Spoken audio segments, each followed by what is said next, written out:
Hello दोस्तों, आप सभी का स्वागत है। तो आज हम बात करने जा रहे हैं, आज हमने स्टार्ट कर दिया है क्लास 12वीं की क्लासों को लेना, ठीक है ना। यानी कि आज हम बात करेंगे क्लास 12 के जो सब्जेक्ट है फिजिक्स की, और उसमें हम आज पहला चैप्टर स्टार्ट करने जा रहे हैं फिजिक्स का, जो है विद्युत आवेश तथा विद्युत क्षेत्र के बारे में। क्योंकि हम जानते हैं कि अब क्या है कि अब जो क्लासें हैं, अब जो नई क्लासें हैं 11वीं 12वीं जो है, ठीक है, या अदर जो भी क्लासें हैं उनका नया सत्र स्टार्ट होने जा रहा है। तो इसी को देखते हुए हमने आज जो क्लास 12वीं का जो फिजिक्स है उसको हमने आज स्टार्ट कर दिया है, और उसी के अंदर इस फिजिक्स के अंदर हम क्या करने जा रहे हैं, क्लास 12वीं की फिजिक्स की जो पहली क्लास है, यानी कि जो पहला चैप्टर है उस पर आज हम बात करेंगे, ठीक है। तो जो पहला चैप्टर है मैंने आपको बता दिया, वो है कौन सा, विद्युत आवेश तथा विद्युत क्षेत्र, इस पर बात करेंगे। यानी कि electric charge and electric field, ये क्या होता है, इससे जुड़ी और भी सारी बातें क्या होती है, ठीक है। हम जानते हैं कि देखो क्या होता है कि हम जो क्लास 11 होती है, हम ना उसको बहुत मतलब क्या बोलते हैं, इजी वे में ले लेते हैं, जिसके कारण हमारा जो बेसिक वगैरह है ना वो सही से नहीं हो पाता है। तो इन चीजों को भी हम ध्यान में रखेंगे,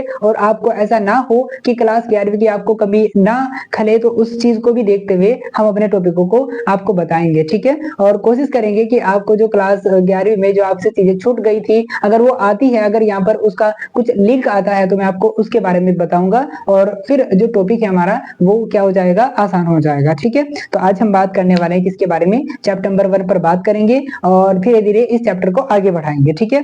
तो आज हमारा जो पहला टॉपिक या हम बात करें पहले चैप्टर की, तो वो है विद्युत आवेश तथा विद्युत क्षेत्र। इससे पहले मैं आपको एक बात और बता देता हूं कि जो हमारे जो क्लास 12वीं के जो चैप्टर है ना, वो जो चैप्टर है वो यूनिट में बटे हुए हैं। जैसे हम बात करें फर्स्ट यूनिट की, वो स्थिर वैद्युत की है, ठीक है। ऐसे ही बहुत सारी इसके अंदर क्या होती है, क्या है, इसके अंदर यूनिट है, ठीक है। तो ये जो यूनिट होते हैं इनको हमने चैप्टर के अंदर डिवाइड कर रखा है। तो जैसे अगर हम बात करें पहले यूनिट की, जो पहली यूनिट है वो है स्थिर वैद्युत की, ठीक है। मैं लिख देता हूं वाली बात कि जो हमारी जो पहली यूनिट है वो कौन सी है, वो है स्थिर वैद्युत की, ठीक है ना, स्थिर वैद्युत की,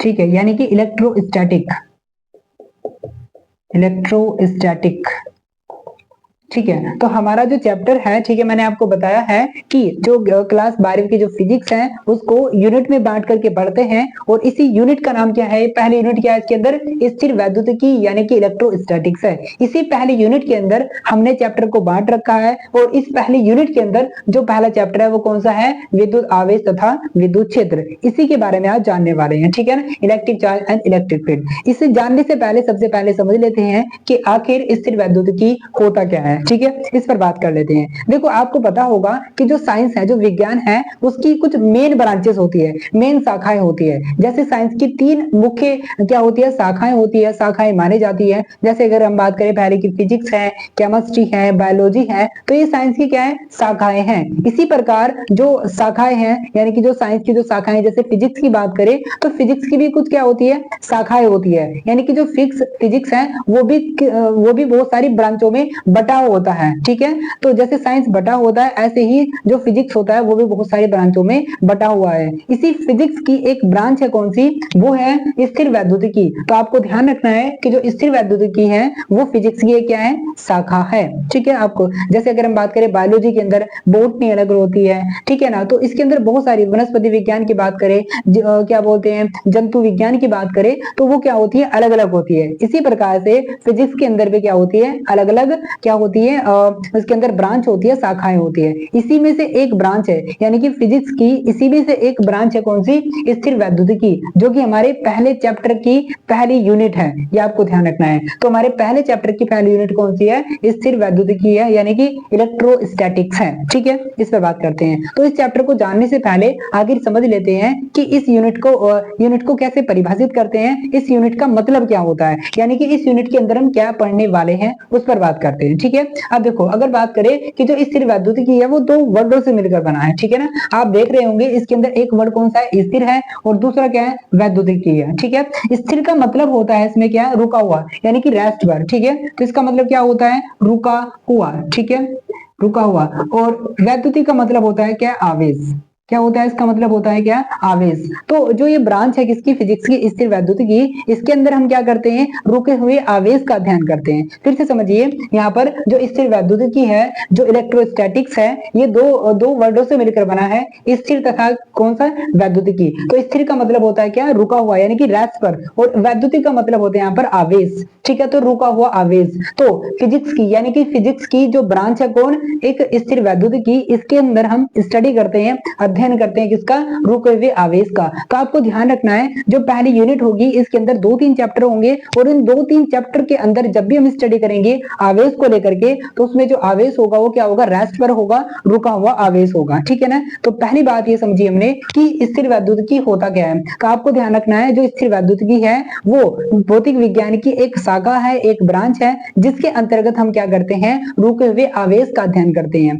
साथ ही साथ रुके हुए आवेश का अध्ययन तो करते हैं, साथ ही साथ रुके हुए आवेश से कौन कौन से बल जनरेट होते हैं उसका भी अध्ययन करते हैं। साथ ही साथ इन आवेशों से कौन सी क्रियाएं होती हैं उनका भी क्या करते हैं, अध्ययन करते हैं, ठीक है। तो पहली बात हमने जानी है कि स्थिर वैद्युतिकी क्या होती है। स्थिर वैद्युतिकी भौतिक विज्ञान की एक शाखा होती है, जिसके अंदर हम रुके हुए आवेश का अध्ययन करते हैं। साथ ही साथ इस रुके हुए अध्ययन से जो भी बल उत्पन्न होते हैं, इन बलों से जो भी परिमाण उत्पन्न होते हैं उनका अध्ययन करते हैं, ठीक है। मैं ये बात लिख देता हूं एकदम। तो मैंने यहाँ पर लिख दिया है कि क्या होती है स्थिर वैद्युतिकी। तो आपको ध्यान रखना है, जो स्थिर वैद्युतिकी है वो भौतिक विज्ञान की क्या है, एक शाखा है। तो मैं लिखा है कि भौतिक विज्ञान की वह शाखा जिसके अंतर्गत रुके हुए आवेशों का, रुके हुए आवेशों तथा उससे संबंधित बलों का अध्ययन किया जाता है, स्थिर वैद्युतिकी कहलाता है। बिल्कुल सिंपल लैंग्वेज में आपको ध्यान रखना है कि जो स्थिर वैद्युतिकी है वो भौतिक विज्ञान की एक ब्रांच होती है, एक शाखा होती है, जिसके अंदर हम क्या करते हैं, रुके हुए आवेशों का अध्ययन करते हैं। साथ ही साथ उससे संबंधित जो बल उत्पन्न होते हैं, जो जनरेट होते हैं, उनका भी क्या करते हैं, हम अध्ययन करते हैं। किसके अंदर, इस ब्रांच के अंदर, ठीक है, ये हमने जाना है। अब दूसरे टॉपिक की अगर हम बात कर दे, अब समझते हैं आखिर कि अब देखो, अब हमने जान लिया कि ये वाली जो ब्रांच है, यानी कि आपको ध्यान रखना है इस यूनिट के अंदर हम क्या पढ़ने वाले हैं। इस यूनिट के अंदर ये पहला चैप्टर है, ये आपको ध्यान रखना है। इस यूनिट का मतलब क्या होता है मैंने आपको समझा दिया है। अब समझते हैं आखिर विद्युत आवेश तथा विद्युत क्षेत्र के बारे में। तो हमारा सबसे पहला जो टॉपिक होने वाला है वो कौन सा होगा, विद्युत आवेश होने वाला है, क्योंकि हमारा जो चैप्टर का नाम ही क्या है, आवेश है। तो सबसे पहले जानेंगे विद्युत आवेश, ठीक है ना। तो विद्युत आवेश क्या होता है, या अगर हम बात करें विद्युत आवेश की जो कॉन्सेप्ट है, जो परिकल्पना है, वो कहां से आती है, उस पर बात कर लेते हैं, ठीक है। तो देखो, सबसे पहले अगर हम बात करें तो अब जान लेते हैं आखिर कि जो विद्युत आवेश है उसका कॉन्सेप्ट कहां से आता है। आखिर उसके बारे में सबसे पहले कौन व्यक्ति विद्युत आवेश के बारे में बताता है, जानकारी देता है, उसकी बात करते हैं। यानी कि कहां से इसकी जर्नी स्टार्ट हो जाती है, कहां से पता लगता है, उस पर बात करते हैं। देखो, तो एक व्यक्ति हुए कौन, थेल्स, एक बहुत बड़े स्कॉलर हुए हैं, एक बहुत बड़े दार्शनिक हुए हैं, कौन, थेल्स, ठीक है ना। मैं पहले आपको पूरी बात बता देता हूं, उसके बाद यहाँ पर जो भी लिखना होगा मैं बताऊंगा आपको, ठीक है ना। तो मैंने आपको बताया कि एक बहुत बड़े क्या हुए हैं, दार्शनिक हुए हैं, जिनका नाम क्या है, थेल्स है, ठीक है। यहाँ पर लिख देता हूँ, जिनका नाम क्या है, थेल्स है, ठीक है ना। ये जो मैं बात बता रहा हूँ आपको, ये 600 BC, 600 ईसा पूर्व की बात बता रहा हूँ, 600 या 700 ईसा पूर्व की बात बता रहा हूँ। देखो, ईसा पूर्व का मतलब है कि जब ईसा मसीह का जन्म नहीं हुआ था। देखो, आपको ध्यान रखना है, दो चीजें होती है, ईसा पूर्व की मतलब क्या होता है, ईसा पूर्व, ठीक है ना। ईसा पूर्व को बोलते हैं, बीसी भी बोलते हैं, बिफोर क्राइस्ट, ठीक है ना। तो ईसा पूर्व का मतलब है जब ईसा मसीह का जन्म नहीं हुआ था, उसके पहले की भी 600, अगर हम बात करें उसके बाद के भी, उसके आप पहले की बात कर रहे हैं, 600 साल के पहले की बात। आपको ये भी ध्यान रखना है कि जो टाइम स्टार्ट होता है जीरो, यानी कि जीरो टाइम पर क्या होता है, ईसा मसीह का जन्म हो जाता है, और जब हम इधर जाते हैं तो चीजें क्या होती है, डिक्रीज होती चली जाती है, ठीक है ना। क्या होती है, चीजें डिक्रीज चलती है, इधर क्या होती है, बढ़ती चली जाती है। तो यहाँ पर ईसा मसीह का जन्म हुआ, तो ईसा मसीह के जन्म होने से 600 साल पहले की बात कर रहे हैं, ठीक है। तो आपको ध्यान रखना है। तो अब देखो, तो एक व्यक्ति है कौन, थेल्स, एक बहुत बड़े स्कॉलर हैं, एक बहुत बड़े कौन है, दार्शनिक है, थेल्स, ठीक है। 600 या 700 BC की बात कर रहा हूँ, ईसा पूर्व की बात कर रहा हूँ, ठीक है ना। तो अब ये जो थेल्स हैं, ये सबसे पहले किसके बारे में बताते हैं, आवेश के बारे में बताते हैं। आवेश के बारे में क्या बताते हैं, देखो, ये एक पदार्थ लेते हैं, क्या लेते हैं, एक पदार्थ के बारे में, ठीक है ना। तो सबसे पहले जो थेल्स हैं वो एक पदार्थ के बारे में बताते हैं, कौन सा, जिसका नाम है क्या है, एम्बर। क्या नाम है जिसका, एम्बर है, इसके बारे में बताते हैं, ठीक है ना। तो आपको ध्यान रखना है, सबसे पहले जो आवेश की जो कॉन्सेप्ट है वो कौन लाते हैं, एक दार्शनिक है, कौन है, एक दार्शनिक है जो कि यूनानी दार्शनिक थे, ठीक है ना, ग्रीक जो दार्शनिक थे, ठीक है। तो 600 ईसा पूर्व की बात चल रही है या 700 ईसा पूर्व की बात चल रही है। तो एक दार्शनिक हुए कौन, थेल्स, ठीक है। ये बताते हैं किसके बारे में, सबसे पहले आवेश के बारे में। ये बताते हैं कि जब हम क्या करते हैं, ये क्या, इन्होंने क्या काम किया, इन्होंने ये काम किया कि इन्होंने एक पदार्थ लिया, क्या, एम्बर। क्या लिया, एक एम्बर पदार्थ लिया। इस एम्बर पदार्थ को उन्होंने रफ किया, यानी कि इस एम्बर को रगड़ा, किससे, यानी कि इस एम्बर को रगड़ा उन्होंने बिल्ली की खाल से। किससे रगड़ा, बिल्ली की खाल से रगड़ा, ठीक है ना। तो जब ये क्या करते हैं, इस एम्बर को, ठीक है, जो एम्बर है ना, ये जो एम्बर है ये पीले कलर का होता है। कैसा होता है, पीले कलर का होता है, और पीले कलर का गोंद जैसा होता है। कैसा होता है, गोंद जैसा होता है। और कहां पाया जाता है, बाल्टिक सागर तट पर पाया जाता है। ये आपको ध्यान रखना है, ठीक है ना। तो थेल्स ने कौन सा पदार्थ लिया, उसने लिया एम्बर। और ये जो एम्बर होता है ये पीला पदार्थ होता है, पीला रेंजिन पदार्थ होता है। कैसा होता है, ये होता है गोंद के जैसा होता है, ठीक है, बाल्टिक सागर तट पर पाया जाता है। तो जो थेल्स है वो क्या लेते हैं, एम्बर लेते हैं, और इस एम्बर को रगड़ कर देखते हैं, किससे, बिल्ली की खाल से। तो जब वो इस एम्बर को बिल्ली की खाल से रगड़ कर देखते हैं तो वो ये पाते हैं कि जब उन्होंने इन दोनों को आपस में रगड़ा तो उन्होंने पाया कि रगड़ने से क्या हुआ, रगड़ने से इस एम्बर के अंदर एक ऐसा गुण उत्पन्न हो गया जिसके कारण ये जो एम्बर है ये छोटे छोटे टुकड़ों को अपनी ओर आकर्षित करने लगता है, ठीक है। फिर से मेरी बात समझिए, मैं आपको बता रहा हूं कि जो आवेश की कॉन्सेप्ट कहां से आती है। सबसे पहले तो आवेश की सबसे पहले कॉन्सेप्ट लेकर आते हैं कौन, थेल्स, ठीक है, जो कि मैं बात कर रहा हूं कई हजार साल पहले की बात कर रहा हूं, ठीक है ना। तो कब की बात कर रहा हूं, 600 ईसा पूर्व की बात कर रहा हूं, ठीक है ना। तो क्या होता है कि जो थेल्स हैं वो क्या करते हैं, एक पदार्थ लेते हैं, कौन, एम्बर पदार्थ लेते हैं। ये जो एम्बर पदार्थ है ये पीले कलर का होता है और गोंद के जैसा होता है। तो ये इसको लेते हैं और इसको किससे रगड़ते हैं, बिल्ली की खाल से रगड़ते हैं। तो जब ये बिल्ली की खाल से इसको रगड़ करके देखते हैं तो ये पाते हैं कि एम्बर के अंदर एक विशेष गुण आ गया है। और गुण कैसा है कि ये जो एम्बर है अब क्या कर रहा है, ये हल्के छोटे छोटे कागज या हल्के लकड़ी के टुकड़ों को अपनी ओर आकर्षित कर रहा है। इसी चीज को, इसी गुण को, इसी एम्बर के गुण को उन्होंने क्या बताया, चार्ज बताया, आवेश बताया है, ठीक है ना। तो ये बात आपकी समझ में आई होगी कि मैंने बताया आपको कि आवेश की कॉन्सेप्ट कहां से आती है। तो आवेश की सबसे पहले कॉन्सेप्ट कौन लेकर आते हैं, थेल्स आते हैं, जो कि एक पदार्थ के जरिए बताते हैं कि आवेश क्या होता है। तो वो एक पदार्थ लेते हैं कौन, एम्बर। इस एम्बर को किससे रगड़ते हैं, बिल्ली की खाल से रगड़ते हैं। बिल्ली की खाल से रगड़ करके वो ये पाते हैं कि इस एम्बर के अंदर एक ऐसा गुण आ गया है जो कागज के छोटे छोटे टुकड़ों को अपनी तरफ आकर्षित कर रहा है। इसी चीज को, इसी गुण को उन्होंने क्या बताया कि ये क्या है, ये आवेश है, ठीक है। ये आपको ध्यान रखना है। तो इस टाइप से चल रही थी किसकी कहानी, आवेश की कहानी चल रही थी। तो आज से नई बात चल रही है, कई हजार पहले से आवेश के ऊपर काम हो चुका है, आवेश के बारे में जानकारी मिल चुकी है, ठीक है। तो ये आपको ध्यान रखना है, ठीक है। अब उसके बाद में क्या होता है, चलो अब ये थेल्स तो बताकर चले गए। अब उसके बाद में लगभग कितने, 2000 साल तक, कब तक, 2000 साल तक इस पर कोई भी बात नहीं होती है, इस पर कोई ध्यान ही नहीं देता है। फिर उसके बाद में एक व्यक्ति और आते हैं, यानी कि 2000 साल के बाद, 2000 साल तक इस पर कोई भी काम नहीं होता है। उसके बाद में एक व्यक्ति और आते हैं, कब, सन 1600 में। कौन आते हैं, सन 1600 में एक व्यक्ति और आते हैं जिनका नाम था डॉक्टर विलियम गिलबर्ट। क्या नाम था उनका, डॉक्टर विलियम गिलबर्ट, ठीक है, उनका नाम था doctor William Gilbert. Doctor William Gilbert क्या करते हैं, अपनी बुक में, बकायदा अपनी बुक में क्या करते हैं, वो इस चीज को मेंशन करते हैं, इस बात को बताते हैं कि जो थेल्स ने बात बताई थी कि अंबर के अंदर ही एक ऐसा गुण आएगा जिसके कारण वो छोटे छोटे कागज के टुकड़ों को अपने आकर्षित करेगा, जिसे चार्ज कहेंगे। तो यहाँ पर जो गिलबर्ट है वो उसकी बात को उलट देते हैं। उलट देने का मतलब ये है, वो उसकी बात को ये बताते हैं कि जो थेल्स है वो तो ये बता रहे थे कि अंबर के अंदर ऐसा गुण होता है, लेकिन गिलबर्ट ये कहते हैं कि अंबर के अलावा भी बहुत सारे ऐसे पदार्थ हैं जिनके अंदर क्या आता है, ये गुण आ जाता है। कौन सा गुण, रगड़ने से चीजों को अपनी तरफ आकर्षित करने का गुण आ जाता है। ये कौन बताते हैं, गिलबर्ट बताते हैं। तो गिलबर्ट ने क्या बताया, गिलबर्ट ने बताया कि जो ये जो गुण आ रहा है आवेश का, ये केवल अंबर में ही नहीं आता है, और भी बहुत सारे ऐसे पदार्थ हैं जिनको आपस में अगर आपस में रगड़ दिया जाए तो रगड़ने से उनके अंदर एक ऐसा गुण आ जाएगा जो हल्की छोटी चीजों को अपनी तरफ क्या कर लेंगे,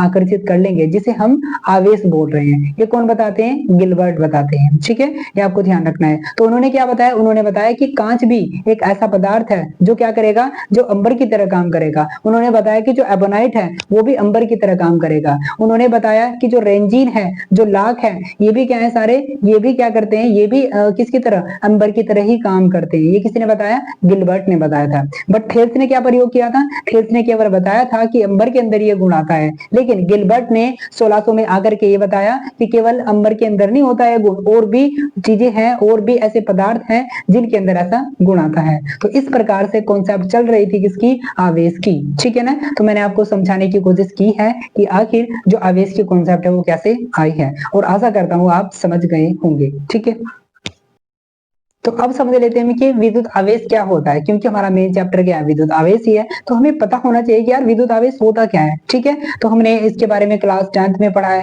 लेकिन उतने अच्छे से नहीं पढ़ा है, लेकिन अब आप क्लास 12वीं के अंदर आवेश से संबंधित बहुत सारी चीजों को सीखने वाले हो। ठीक है ना, बस आप मेरे साथ जुड़े रहना है, सब चीजें समझ में आएंगी। ठीक है, तो देखो अब समझ लेते हैं क्या आवेश क्या होता है, व्हाट इज इलेक्ट्रिक चार्ज, कि इलेक्ट्रिक चार्ज होता क्या है। देखो सिंपल अगर वे में बात करें कि जो आवेश होता है, देखो एक बात याद रखना है कि जो आवेश है वो कोई वस्तु नहीं है, वो कोई पदार्थ नहीं है, कोई सब्सटेंस नहीं होता है वो। ठीक है, तो आपको ध्यान रखना है जो आवेश है कोई वस्तु नहीं होती है। ठीक है, ये केवल एक वस्तु का, एक पदार्थ का क्या होता है, गुण होता है। ये आपको ध्यान रखना है कि जो आवेश होता है वो किसी वस्तु का क्या होता है, एक मूलभूत गुण होता है। ठीक है, याद रखना है, ये जो मैंने लाइन बोली है ये आपको ध्यान रखना है। तो मैंने क्या बताया आपको कि जो आवेश होता है वो किसी वस्तु का एक क्या होता है, मूलभूत गुण होता है। ठीक है, जो क्या करता है, जिसके कारण क्या होता है, विद्युत क्षेत्र तथा चुंबकीय प्रभाव उत्पन्न होता है। ठीक है, ये आपको ध्यान रखना है। मैं लिख देता हूँ यहाँ पर ये वाली बात, फिर एकदम से फिर से समझाता हूँ। ठीक है, ठीक है, तो मैंने यहाँ पर लिख दिया है। ठीक है, क्या लिखा है, मैंने आपको बताया कि विद्युत आवेश क्या होता है, इलेक्ट्रिक चार्ज क्या होता है। तो जो विद्युत आवेश होता है वो जो विद्युत आवेश होता है किसी भी वस्तु का क्या होता है, मूलभूत गुण होता है। ठीक है, जो विद्युत क्षेत्र तथा चुंबकीय क्षेत्र जो चुंबकीय प्रभाव को क्या करता है, उत्पन्न करता है। ठीक है ना, यहाँ पर एक एक वर्ड को आपको समझना है। ठीक है, तो विद्युत आवेश क्या होता है, विद्युत आवेश किसी भी वस्तु का क्या होता है, मूलभूत गुण होता है। वस्तु हो या हम क्या बोल सकते हैं, पदार्थ बोल सकते हैं। ठीक है ना, क्या बोल सकते हैं, पदार्थ बोल सकते हैं। ठीक है ना, तो जो आवेश होता है किसी भी वस्तु का या पदार्थ का क्या होता है, मूलभूत गुण होता है, जो विद्युत क्षेत्र तथा चुंबकीय क्षेत्र को प्रभाव को उत्पन्न करता है। ये आपको ध्यान रखना है। अब यहाँ पर एक वर्ड आया है, ठीक है, मूलभूत गुण, इसका मतलब क्या होता है, फंडामेंटल प्रॉपर्टीज का मतलब क्या होता है। ठीक है ना, तो मूलभूत गुण का मतलब क्या होता है, देखो मूलभूत गुण का मतलब होता है कि किसी भी वस्तु के अंदर, अगर किसी भी वस्तु के अंदर कोई चीज पहले से मौजूद होती है, किसी भी वस्तु के अंदर यदि कोई चीज पहले से, कोई गुण पहले से मौजूद होता है तो उसे क्या बोलते हैं, मूलभूत गुण बोलते हैं उसे। ठीक है ना,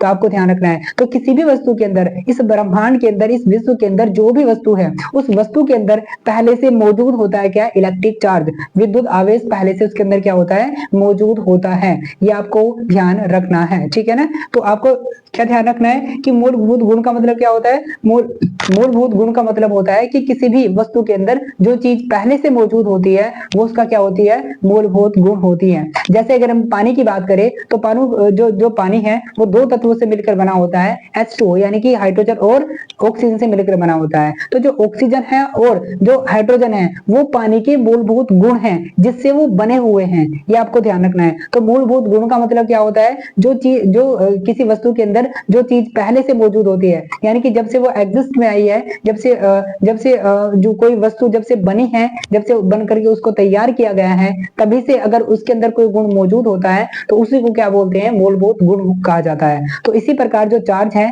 वो किसी वस्तु का मूलभूत गुण होता है, यानी किसी वस्तु के अंदर जो चार्ज होता है वो पहले से ही क्या होता है, उसके अंदर मौजूद होता है। ये आपको ध्यान रखना है। तो बिल्कुल सिंपल वे में आप बोल सकते हो कि विद्युत आवेश क्या होता है, विद्युत आवेश किसी भी वस्तु का क्या होता है, मूलभूत गुण होता है, जो विद्युत क्षेत्र, ठीक है, मैं आपको पढ़ाऊंगा क्या होता है विद्युत क्षेत्र। ठीक है, आगे हम सारी चीजें समझने वाले हैं। विद्युत क्षेत्र और क्या करता है, चुंबकीय प्रभाव को क्या करता है, उत्पन्न करता है।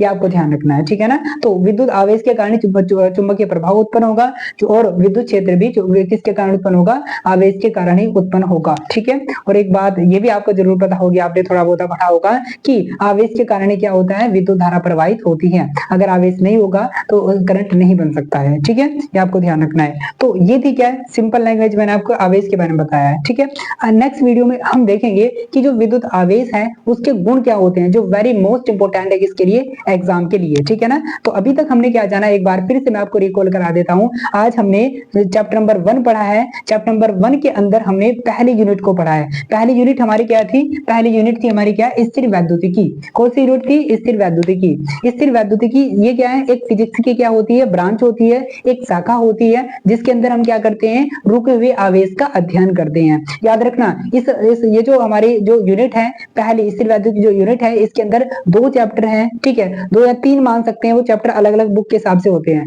तो इसके अंदर क्या है, लगभग 2 या 3 चैप्टर इसके अंदर है। तो इन 2-3 चैप्टर के अंदर जब भी हम आवेश की बात करेंगे तो वो जो आवेश होगा वो क्या होगा, रुका हुआ होगा, रेस्ट पर होगा वो आवेश, ठीक है ना। जब दूसरी नेक्स्ट यूनिट आएगी उसके अंदर आवेश क्या होगा, मूव करेगा, गति करेगा, ठीक है ना, याद रखना है ये बात आपको, ठीक है ना। तो याद रखना हमने क्या पढ़ा है हमने, तो आज हमने पढ़ा है पहले चैप्टर की पहली यूनिट स्थिर वैद्युतिकी, और इसी स्थिर वैद्युतिकी के अंदर कुछ चैप्टर हैं, जैसे हमने बात की है विद्युत आवेश तथा विद्युत क्षेत्र, ठीक है ना। तो चूंकि विद्युत आवेश तथा विद्युत क्षेत्र पहले चैप्टर का नाम है, तो इसलिए मैंने आपको सबसे पहले बताया है क्या है, विद्युत आवेश क्या होता है। फिर जब हम विद्युत आवेश को स्टडी कर लेंगे, पढ़ लेंगे अच्छे से, फिर हम आएंगे किस पर, विद्युत क्षेत्र पर आएंगे, ठीक है। आपको हर एक चीज बिल्कुल बेसिक से बताई जाएगी। और विद्युत आवेश आज हमने पढ़ लिया यहाँ तक। कल हम विद्युत आवेश के जो गुण हैं, जो प्रॉपर्टीज है, कल उस पर डिस्कस करेंगे, ठीक है। और अगर आपको लगता है कि इस वीडियो से आपको कुछ सीखने को मिला है तो प्लीज मुझे सपोर्ट कीजिएगा। Thank you.